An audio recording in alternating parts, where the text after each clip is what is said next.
Hello guys, welcome back to my YouTube channel SKM study. क्योंकि आप लोग का कमेंट था कि सर अभी हाफ ईयरली हम लोग का कुछ एग्ज़ाम भी होने वाला है और बोर्ड एग्ज़ाम भी मान लीजिए होगा। तो आप क्या करिए कि 1 से अध्याय 4 तक इम्पॉर्टेंट प्रश्नों को तो बता दीजिए कम से कम। तो मैंने क्या किया इस वीडियो में, आपको इसमें अतिलघुत्तरी, लघुत्तरी और बहुविकल्पी अध्याय 1 से 4 तक प्रश्नों को देखने के लिए मिलेंगे, ठीक है ना। और इन सभी प्यारे बच्चों पढ़ लेंगे। और जो बार बार आपके रिपीट किया जाते हैं बोर्ड परीक्षा में, केवल हम उन्हीं प्रश्नों को ही देखने वाले हैं, उससे अधिक प्यारे बच्चों बिल्कुल भी नहीं देखेंगे, ठीक है। और हाँ, चैनल पे नए हैं तो प्लीज़ चैनल को सब्सक्राइब करिए और अपने दोस्तों के साथ शेयर करिए। और हाँ, वीडियो को लाइक ज़रूर करिए। और फ्री में नोट्स लगभग कि 14,000 से बच्चे प्यारे बच्चों फ्री में नोट्स डाउनलोड कर रहे हैं। फ्री में नोट्स डाउनलोड कर रहे हैं। कहाँ से डाउनलोड कर रहे हैं? आपका टेलीग्राम चैनल है एक, SKM स्टडी से डाउनलोड कर रहे हैं फ्री में नोट्स। तो जाके प्यारे बच्चों आप भी फ्री में नोट्स आप डाउनलोड कीजिए। देखिए इसमें क्या रहेगा कि आप सबसे पहले अपना वीडियो देखना है, वीडियो को पूरा कंप्लीट करिए। उसके बाद प्यारे बच्चों आप जाके फ्री में नोट्स एक्सेस करके आप उसको पढ़िए। और उससे बेहतर आपका प्यारे बच्चों कोई भी कुछ रहने वाला नहीं है। मैं तो आपको सिर्फ यही बोलूँगा कि सबसे पहले आपको वीडियोस देखना है। वीडियोस देखने के बाद ही प्यारे बच्चों आपको क्या करना है, जाके नोट्स को डाउनलोड करके पढ़ना है, ठीक है ना। इससे ये रहेगा कि आपका प्यारे बच्चों सारी चीज़ें कंप्लीट होती चली जाएंगी। ओके, बाकी कोई दिक्कत आ रही है, कहीं से भी आपकी कोई क्वेरीज है, पूछना है तो आप कमेंट कीजिए। आप एक प्यारा सा क्या डाल दीजिए, कमेंट डाल दीजिए। उस पर प्यारे बच्चों अच्छे से आपको वीडियोस बना के दिए जाएंगे। बिल्कुल भी किसी चीज़ की आपको टेंशन नहीं लेनी है, ठीक है ना। किसी चीज़ की बिल्कुल भी आपको टेंशन नहीं लेनी है। तो चलिए यहाँ पे प्यारे बच्चों सबसे पहला प्रश्न यहाँ पे ग्रेफाइट है। ग्रेफाइट है, ग्रेफाइट क्या है? एक आयनिक ठोस है, या फिर धात्विक ठोस है, या सहसंयोजक ठोस है, या फिर आणविक ठोस है।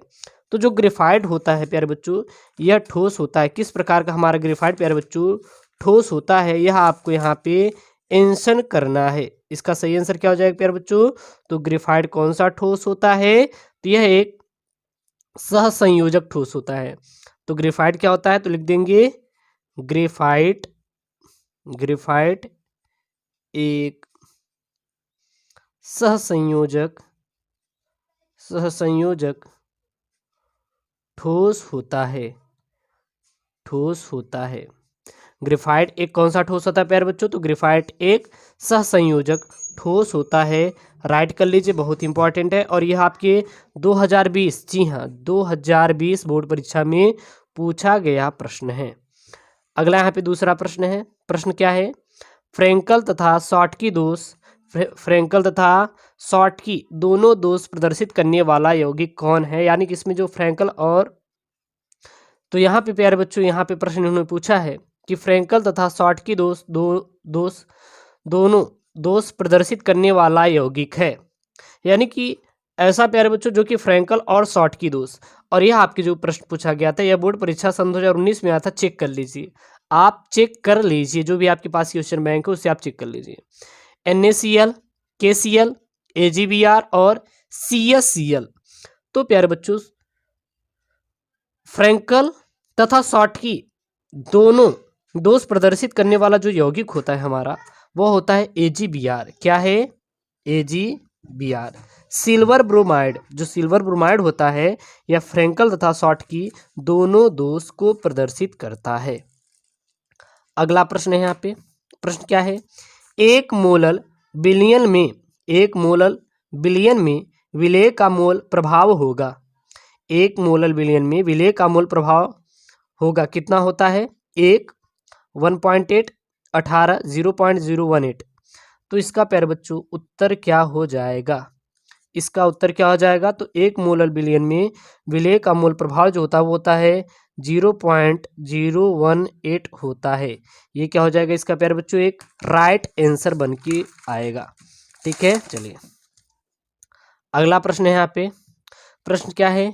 न्यूनतम हिमांक वाला विलयन है। न्यूनतम हिमांक वाला विलयन है। क्या है न्यूनतम हिमांक वाला विलयन? पोटेशियम सल्फेट, या सोडियम क्लोराइड, या ग्लूकोज, या फिर यूरिया। तो न्यूनतम हिमांक वाला विलयन कौन सा होगा? तो जो न्यूनतम हिमांक वाला विलयन होगा वह आपका होगा पोटेशियम सल्फेट। क्या होगा? पोटेशियम सल्फेट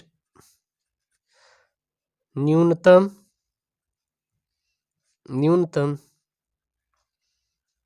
हिमांक वाला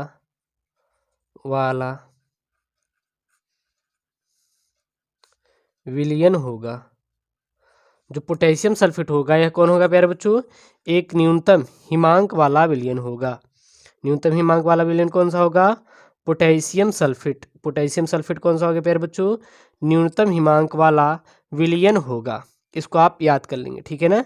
चलिए अगला प्रश्न बताएं। अगला प्रश्न यहाँ पे प्यारे बच्चों हम लघुत्तरी प्रश्नों को देखेंगे जो कि आपके लिए काफ़ी क्या है, इम्पॉर्टेंट है। बस उन्हीं को प्यारे बच्चों हम प्रश्नों को पढ़ाने की आपको कोशिश करेंगे जो आपके लिए क्या है, बहुत ही इम्पॉर्टेंट है। ठीक है, प्रश्न क्या है?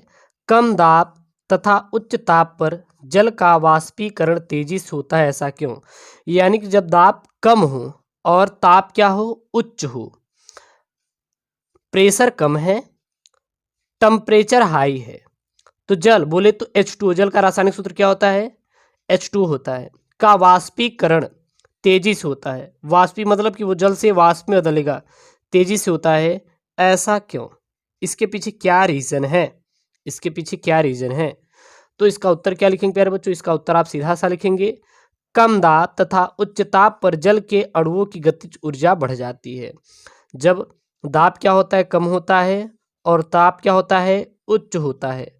जब दाब कम हो और ताप उच्च हो तो जल के जो अणुओं की क्या होगी, गतिज ऊर्जा, वो हमेशा और क्या हो जाती है, इंक्रीज हो जाती है, बढ़ जाती है, जिसके कारण अधिक अणु जल की सतह को छोड़कर वाष्प अवस्था में बदल जाते हैं। और रीजन क्या है? जब दाब कम ताप उच्च होता है तो अणुओं की गतिज ऊर्जा बढ़ती है, तो जिसके कारण क्या होता है, जो अधिक जल के जो अधिक अणु होते हैं वो जल की सतह को छोड़ के क्या आते हैं, वाष्प अवस्था में आ जाते हैं, और इसके परिणाम स्वरूप जल का वाष्पीकरण तेजी से होने लगता है। और यही प्यारे बच्चों एक मेन रीजन है जिसके कारण जो वाष्पीकरण है जल का वह बहुत तेजी के साथ होने लगता है। इतनी सारी चीजें क्लियर हैं तो कमेंट कर दीजिए। इसका पीडीएफ बोले तो नोट्स फ्री में कहाँ डाउनलोड करेंगे? SKM स्टडी पर आप जाके डाउनलोड कर लीजिए, वहां पे प्यारे बच्चों दिया गया है। अगला प्रश्न यहाँ पे, प्रश्न क्या है? समपरासारी विलयन किसे कहते हैं? उदाहरण सहित समझाइए। समपरासारी विलयन किसे कहते हैं? और इसको प्यारे बच्चों आपको उदाहरण सहित समझाना है। किसके द्वारा समझाना है? उदाहरण सहित समझाना है। ठीक है, तो वे दो विलयन क्या है प्यारे बच्चों? इसका आंसर वे दो विलयन जिन्हें अर्ध पारगम्य झिल्ली से पृथक करने पर परासरण नहीं होता। वे दो विलयन जिन्हें अर्ध पारगम्य झिल्ली से पृथक करने पर परासरण नहीं होता समपरासारी विलयन कहलाती हैं। इन विलयनों का परासरण दाब हमेशा क्या होता है?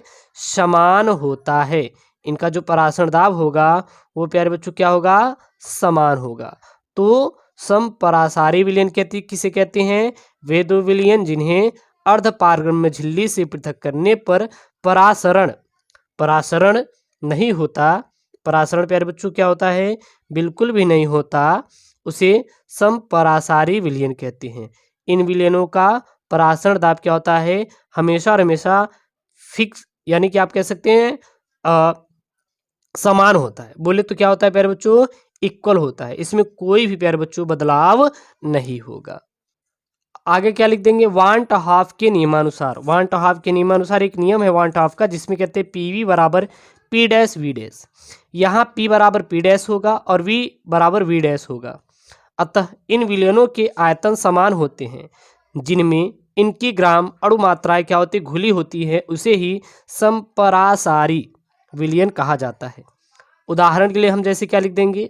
लाल रुधिर कणिकाओं तथा 0.16 m नामक का विलयन समपरासारी होता है।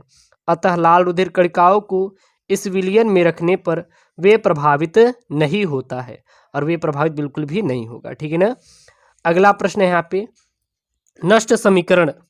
नष्ट समीकरण की आप क्या करिए प्यारे बच्चों, व्याख्या कीजिए कि ये नष्ट समीकरण होता क्या है, नष्ट समीकरण किसे कहते हैं। ठीक है, तो नष्ट समीकरण क्या होता है प्यारे बच्चों, किसी इलेक्ट्रोड किया और वो क्रिया क्या है यहाँ पे, वो है प्यारे बच्चों m बराबर m क्या है, सॉलिड है, और यह Mn जो प्लस है यहाँ पे हमारा, ये प्लस का मतलब ये है भाई यहाँ पे कितने प्यारे बच्चों आयन है, ये n क्या है, आयनों की संख्या है, यानी भाग लेने वाले जो इलेक्ट्रॉन की संख्या क्या है यहाँ पे n है, ये इक्वस है प्लस ये क्या है, कितने इलेक्ट्रॉन मुक्त हो रहे हैं, और n क्या है उसमें जो भाग ले रहे हैं ना इलेक्ट्रॉन संख्या है, के लिए नष्ट समीकरण निम्नलिखित होगा। क्या होगा, ये मान लीजिए कोई समीकरण है, इसके लिए प्यारे बच्चों ये कोई क्रिया हो रही है, इलेक्ट्रोड पर कोई क्या हो रही है, क्रिया हो रही है, और इसके लिए समीकरण क्या होगा, वो होगा E बराबर E0 plus 2.303 RT upon NF into log of MN plus, जहां E क्या हो जाएगा, इलेक्ट्रोड विभव, E0 क्या हो जाएगा, मानक इलेक्ट्रोड विभव, N क्या हो जाएगा, इलेक्ट्रोड अपक्रिया में भाग लेने वाले इलेक्ट्रॉनों की संख्या, जो n है वो क्या है, इलेक्ट्रोड पर भाग लेने वाले इलेक्ट्रॉनों क्या है प्यारे बच्चों, संख्या है, और r क्या है आपका एक गैस स्थिरांक है, और t क्या है परमताप, और f क्या है फैराडे है। अगला प्रश्न यहाँ पे, प्रश्न क्या है प्यारे बच्चों, प्रथम कोट की अवक्रिया के वेग स्थिरांक की इकाई ज्ञात करो। प्रथम कोट की अवक्रिया के वेग स्थिरांक की प्यारे बच्चों इकाई ज्ञात करने के लिए यहाँ पे इन्होंने दिया है। ठीक है, तो प्रथम कोट की अवक्रिया के लिए प्यारे बच्चों सूत्र क्या होता है, के बराबर 2.303 बटे T half into log of log A upon A minus x base 10। ठीक है, तो ये क्या है, इसका प्यारे बच्चों आप कह सकते हैं वो है फार्मूला है। अब इसे प्यारे बच्चों हम लोग मात्रक निकालेंगे, यानी मात्रकों के मान रखने पर आपको इकाई निकालना है, तो के का इकाई क्या हो जाएगा, 1 बटे समय, क्योंकि ये तो आपका पूरा बराबर हो जाएगा क्योंकि अचर है, बस यहाँ टी हाफ बचेगा, तो 1 बटे समय हो जाएगा, और समय को क्या कहते हैं प्यारे बच्चों, सेकंड होता है, तो इसको ऊपर हो लेके जाएंगे तो क्या हो जाएगा, सेकंड इनवर्स हो जाएगा, अतः के की इकाई क्या हो जाएगी, सेकंड इनवर्स या मिनट इनवर्स होगा। अगला प्रश्न यहाँ पे, प्रश्न क्या है, तापीय गुणांक क्या है, अवक्रिया के वेग को इसका क्या संबंध बताइए, यानी कि तापीय गुणांक किसे कहते हैं और अवक्रिया के वेग से इसका संबंध क्या है, आपको क्या करना है, बताना है, यहाँ पे शो करना है कि इसका संबंध क्या है। तो किसी अवक्रिया के दो तापों के 10 डिग्री सेल्सियस अंतराल पर वेग स्थिरांक का अनुपात तापीय गुणांक कहलाता है। तो सबसे पहले जानते हैं हम लोग तापीय गुणांक किसे कहते हैं, तो किसी अवक्रिया के दो तापों के 10 डिग्री सेल्सियस अंतराल पर वेग स्थिरांक का अनुपात क्या कहलाता है, तापीय गुणांक कहलाता है। अतः तापीय गुणांक बराबर क्या हो जाएगा, 35 डिग्री सेल्सियस ताप पर वेग स्थिरांक बटे 25 डिग्री सेल्सियस ताप पर वेग स्थिरांक। एक स्टार पॉइंट में लिखना होगा, लिख सकते हैं, तापीय गुणांक बढ़ने पर अवक्रिया का वेग हमेशा क्या होता है प्यारे बच्चों, बढ़ जाता है। तो ये अध्याय 1 से लेकर 4 तक बहुत ही प्यारे बच्चों इंपॉर्टेंट टॉपिक है, यानी बोर्ड के एग्जाम पॉइंट ऑफ व्यू से, इसलिए इनको प्यारे बच्चों आपको पढ़ लेना है, और वीडियो को लाइक करें, चैनल को सब्सक्राइब करें, और अपने दोस्तों के साथ वीडियोस को जरूर शेयर करें। ओके दोस्तों, थैंक यू, जय हिंद।